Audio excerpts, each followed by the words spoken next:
तो प्रिय विद्यार्थी सभी को जय श्री राधे कृष्णा। जैसा कि आप जानते हैं मैं अपने चैनल दिव्यांश के 96-98 पर लगातार आपको हाई स्कूल गणित की जो वीडियो है उसको उपलब्ध करा रहे हैं। तो हमने लगभग इसमें 2 चैप्टर कंप्लीट कर लिए हैं। पहला चैप्टर है वास्तविक संख्याएं, जिसमें प्रश्नावली 1.1 और 1.2 दोनों कंप्लीट कर ली हैं। और फिर आपके जो मतलब बहुपद है दूसरा चैप्टर, उसमें हमने प्रश्नावली 2.1 और 2.2 मय सूत्रों के मय उदाहरण की कंप्लीट कर ली है।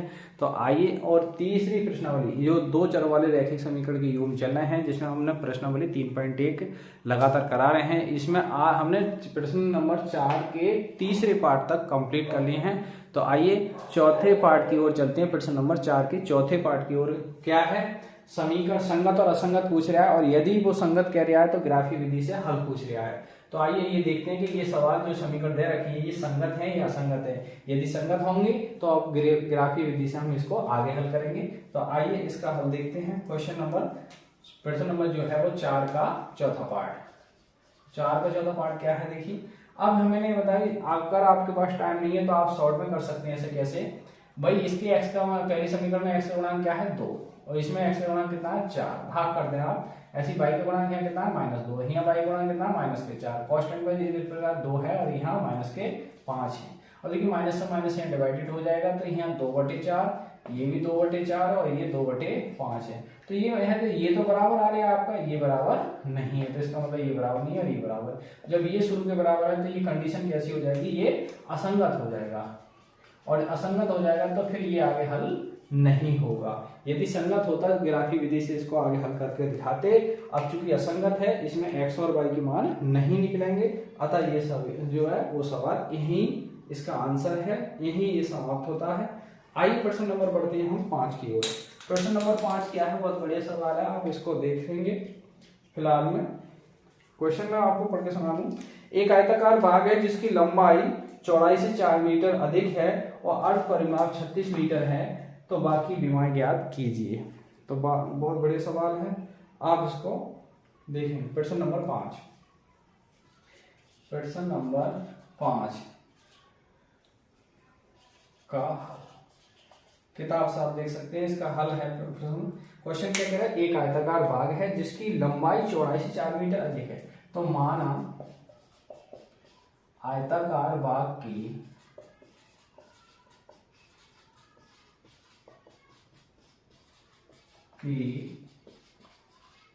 चौड़ाई हम मान लेते हैं कि वो चौड़ाई कितनी है x मीटर। अब क्वेश्चन कह रहा है चौड़ाई तो हम x मीटर मान ली, अब वो कह रहा है आयताकार बाग की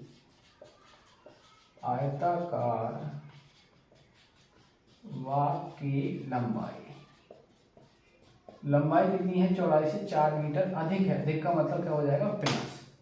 अब क्वेश्चन कह रहा है कि आयताकार बाग का अर्ध परिमाप। देखिए आयताकार इस तरीके से होगा, ये बोर्ड भी आपका आयताकार है। आयताकार में क्या होगी, 2 लंबाई होंगी और 2 ही चौड़ाई होंगी। लेकिन वो क्वेश्चन कह रहा है आयताकार बाग का अर्ध परिमाप। अर्ध परिमाप में क्या होता है, एक लंबाई आएगी और एक चौड़ाई आएगी। अर्ध परिमाप कितना जाएगा, 36 मीटर। अब इसमें एक लंबाई आप आएगी, एक लंबाई और एक चौड़ाई बराबर 36 मीटर। अब देखिए हमने लंबाई कितनी मानी है आपकी x प्लस 4 और चौड़ाई कितनी मानी है x बराबर कितना है 36 है। x कितना हो जाएगा 2x। अब ये प्लस के 4 बराबर से ले जाएंगे तो 36 - 4 हो जाएंगे। 2x की वैल्यू जैसे 36 में करके 32 आएगी, और 2 बटे में लेंगे तो x की वैल्यू 32 भाग 2 से भाग करेंगे तो कितना आएगा, x की वैल्यू कितनी आएगी 16 मीटर। यानी x क्या माना हमने, चौड़ाई। तो अतः चौड़ाई कितनी आ गई, अतः चौड़ाई आ गई आपकी 16 मीटर। और लंबाई क्या मानी हमने, लंबाई वो है चौड़ाई से 4 ज्यादा है, तो फिर 16 + 4 ज्यादा हो जाएगी, तो कितनी हो जाएगी 20 मीटर। अब देखिए लंबाई और चौड़ाई को जोड़ेंगे तो कितना आ जाएगा 36 मीटर। तो इसका मतलब जो आयताकार बाग की विमाएं आएंगी लंबाई और चौड़ाई, तो लंबाई 20 मीटर आ गई, चौड़ाई 16 मीटर आ गई। ये क्वेश्चन नंबर जो है वो 5 का कंप्लीट सवाल है। आइए क्वेश्चन बढ़ते हैं हम 6 और 7 की ओर। इस प्रश्नावली में 3.1 के अंतर्गत जो है वो 7 ही सवाल हैं, उनके कुछ पार्ट हैं, वो मैं आपको करा रहा हूँ। तो आइए आप तब तक ये क्वेश्चन नंबर 4 और ये 5 का हल है, आप देख सकते हैं, इसे नोट कर सकते हैं, फिर आगे बढ़े हम।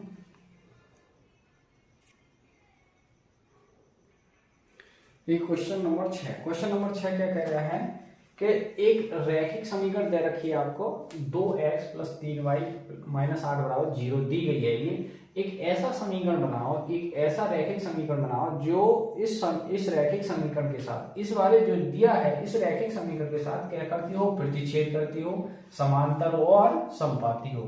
तो देखिए आइए इसका हम देखते हैं। फर्स्ट कंडीशन में क्या है, प्रतिच्छेद। प्रतिच्छेद के लिए देखिए, प्रतिच्छेद के लिए क्या है, पहली टर्म जो हमारी a1/a2 बराबर होता है b1/b2, ये बराबर नहीं होना चाहिए। तो इसका मतलब हम यहाँ अपोजिट कर देते हैं इन दूसरे की। तो क्या कर सकते हैं, 3x - 2y ऐसा कर सकते हो। 3x या प्लस 2y और प्लस के कुछ भी कर दो, +10 बराबर 0। ठीक है। सेकंड पार्ट में क्या कह रहे हैं, सेकंड पार्ट में कह रहे हैं समांतर हो। तो समांतर के लिए क्या करेंगे, समांतर के लिए इसी समीकरण को 2 से गुणा कर दो, सेम। तो 2 से मल्टीप्लाई करो, 3 से मल्टीप्लाई करो, कर दो। तो 2 से करेंगे तो 2 दूनी 4x प्लस के 2 तिया 6y और माइनस के, सो यहाँ कुछ भी कर सकते हो आप, 12 कर दो बराबर 0। ठीक है। अच्छा, अब तीसरी कंडीशन क्या है, समपाती। तो समपाती के लिए क्या करेंगे, इसी समीकरण को बिल्कुल सेम दुगनी कर दो, तिगनी कर दो, दुगनी कर दो। तो 2 दूनी 4x और 2 तिया 6y और 2 अट्ठे 16 बराबर 0। समपाती में क्या करना है, दुगनी या तिगनी कर दो, पूरी समीकरण को मल्टीप्लाई कर दो, प्रतिच्छेद में x y की जो मान है वो अपोजिट कर दो, और समांतर में x y के मान बिल्कुल सेम रखो, बाकी कुछ भी आप चेंज कर सकते हो। तो ये तीनों जो आपकी ये कैसी हैं, ये रैखिक समीकरण है, एक चर दो चरों वाली रैखिक समीकरण है ये। तो इसमें क्या करना है, ये समांतर के लिए, संपाती के लिए और प्रतिच्छेद के लिए पूछा गया है।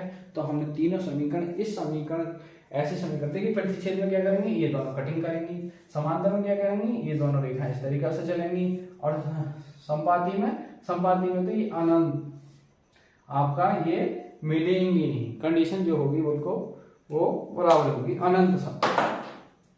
ठीक है। तो ये सवाल नंबर जो है वो लगभग कंप्लीट हो चुका है छठा। अब लास्ट क्वेश्चन बचा है इसका सातवां, वो सातवें क्वेश्चन की ओर चलते हैं। आइए विद्यार्थियों, प्रश्न नंबर चलते हैं हम 7 के ऊपर। आज की वीडियो को ये अंतिम क्वेश्चन है और प्रश्नावली का भी अंतिम क्वेश्चन है। ठीक है। कल की वीडियो में हम प्रश्नावली 3.2 करेंगे, पहले उसके कुछ सूत्र होंगे वो बताएंगे, उसके बाद हम प्रश्नावली को कंप्लीट करेंगे। तो आप आइए आज के सवाल का देखिए, 7वां है, ये अंतिम प्रश्न है प्रश्नावली 3.1 का। समीकरणों x - y + 1 बराबर 0, 3x + 2y - 12 बराबर 0 का ग्राफ खींचिए और x अक्ष पर रेखाओं से बने त्रिभुज के शीर्षों के निर्देशांक भी ज्ञात कीजिए और त्रिभुजाकार पटल पर छायांकित कीजिए। ठीक है। तो देखिए इसका हल, देखिए समीकरण के अंदर रखा है x - y + 1 बराबर 0। तो यहाँ से अगर मैं -y इधर ले जाऊं तो x + 1 हो जाएगा। ठीक है, ये एक समीकरण। अब इसके इस तरीका से मैं ग्राफ निकालूंगा, x y। देखिए x का मान यदि हम 0 करते हैं, x का मान 0 करते तो y का मान क्या बचेगा, 1। अब हम y का मान 0 करते हैं तो x का मान क्या आ जाएगा, -1। देखो मैं रख के दिखाऊं यहाँ से भाई, अब x - y + 1 बराबर 0 के, तो x - y का मान तो 0 कर दिया आपने, तो बराबर x की वैल्यू कितनी आ जाएगी, -1 आ जाएगी, वो मैं रख दिया। ठीक है। अब दूसरी समीकरण क्या है हमारी, दूसरी समीकरण में देखिए 3x + 2y - 12 बराबर 0। इसका भी एक ग्राफ बनाएंगे आप, आलेखन। देखिए x का मान आपने क्या करा, 0। जब x का मान 0 करेंगे तो 2 से भाग 12 को ही जाएगी, क्या बार जाएगी, 6। अब y का मान यदि आप 0 करेंगे तो 3 से भाग 12 क्या बार जाएगी, 4। अब देखिए, अब एक ऐसा कांस्टेंट पॉइंट ढूंढेंगे, ये वो अपने आप, देखिए 9 भी ढूंढेंगे तभी इनसे काम चल जाएगा। तो देखिए x अक्ष पर सबसे बड़ी संख्या है फिलहाल माइनस है, यानी 4 है, y अक्ष पर सबसे बड़ी संख्या 6 है। तो देखें इसका हम ग्राफ खींचेंगे, ये हमारी क्या है, x अक्ष, और ये हमारी क्या है, y अक्ष। अब देखिए पॉइंट आप, ये एक्स डैश और ये आपकी वाई डैश है। पॉइंट अब नोट करेंगे इसमें, देखिए तो 1 2 3 4 5 6 1 2 3 4 5 6 ऐसे इसको नोट करेंगे 1 2 3 4 5 6 7 1 2 3 4 5 6 7 ऐसे ही हम -1 -2 -3 -1 -2 -3। अब देखिए पहला पॉइंट क्या है, x का मान 0 तो y का मान 1, तो y का मान 1 ये वाला पॉइंट मिलेगा, इसको हाईलाइट करें।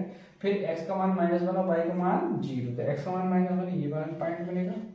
इन पॉइंटों को पैमाना रख के आप जहां भी ये लाइन जा रही है जाने दो, ये लाइन खींच दो आप।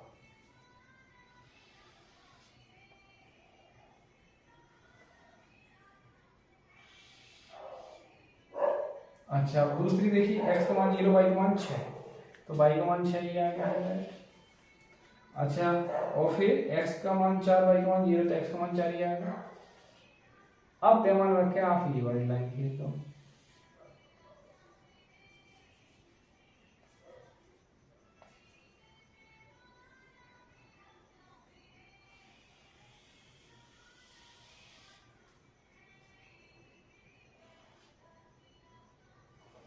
अब ये पॉइंट आ आपका, देखिए अब पॉइंट मेरे हिसाब से ये 2 और लगभग 3/2 के बीच में आ गया। तो x का मान है हम रख के देख लो, x का मान अगर 2 रखा आपने, x का मान 2 रखा तो y का मान क्या आ जाएगा 3, तो ये 3 के सीध में ही पॉइंट करेगा ये वाला।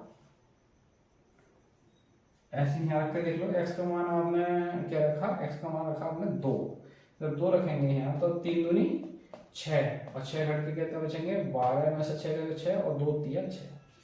तो जो आपका जो पॉइंट आ गया कॉमन पॉइंट, ये वाली रेखा हमारी आ गई x - y + 1 = 0 और ये वाली रेखा हो गई हमारी 3x + के 2y - के 12 = 0। ठीक है, तो ये बिंदु आ गया आपका, ये पॉइंट दे सकते हैं इसको। देखिए ये 3 पॉइंट आ गए, त्रिभुज बन गया, इसको नाम दे सकते हैं, ये आपका A दे दो, इसे B दे दो, इसे आपको C दे दो। इसके पॉइंट आ जाएंगे 2, 3, इसके पॉइंट हो जाएंगे आपके 4, 0 और इसके पॉइंट हो जाएंगे C के आपका -1, 0। ठीक है, अब वो कह रहे हैं इसको छायांकित और कीजिए। पहले शीर्षों के निर्देशांक, तो शीर्षों के आप निर्देशांक मैंने लिख दिए हैं। ठीक है, अब इसको हम छायांकित और करना है आपको। ठीक है, ये वाला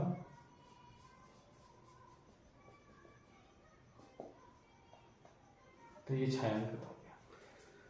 तो आपने क्या देखा कि ये जो प्रश्नावली है 3.1 वो 7 क्वेश्चन लगभग हमने कंप्लीट कर लिए हैं। तो कल की नेक्स्ट वीडियो हम प्रश्नावली 3.2 को लेकर आपके सामने हाजिर होंगे और इसी के साथ आज की वीडियो को ही विराम करते हैं। सभी को जय श्री राधे। हाँ, हमारे चैनल दिव्यांश के लिए 96-98 लगातार बने रहिए, अपडेट करते रहिए, जैसे आप एक गणित में अपना अच्छा स्कोर बना सकें। तो आइए इसी के साथ सभी को जय श्री राधे कृष्णा, जय हिंद, जय भारत।